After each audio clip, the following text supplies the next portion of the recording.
નમસ્કાર. જગદીશ ત્રિવેદીના સૌને વંદે માતરમ.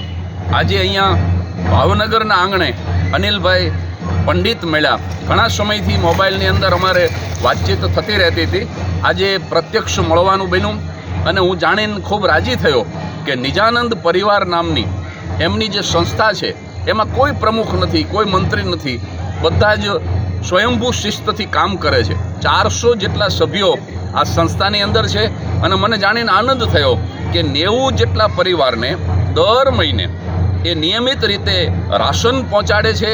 એની કોઈ આવી કેન્સર જેવી કોઈ ગંભીર બીમારી હોય તો એની સારવારનો ખર્ચ પણ ઉપાડે છે. અને આનંદની વાત એ છે કે કોઈ પણ જાતનો ફંડ ફાળો આ સંસ્થા કરતી નથી. 5 બાળકોને દત્તક લીધા છે અને અત્યંત મને ગમે એવી વાત એ છે કે દર મહિને એનો પારદર્શક હિસાબ પણ આપવામાં આવે છે.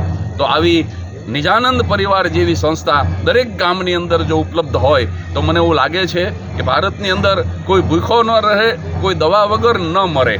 એટલે આ સંસ્થાને હું જગદીશ ત્રિવેદી અભિનંદન આપું છું અને ભવિષ્યમાં આ સંસ્થાને શિક્ષણ કે આરોગ્યલક્ષી કાંઈ જરૂરિયાત ઊભી થાય તો મારા ઈશ્વર મને જે બળ આપે એ રીતે હું પણ થોડી નાનકડી સેવા આ સંસ્થામાં કરીશ એવી કટિબદ્ધતા અત્યારે હું જાહેર કરું છું.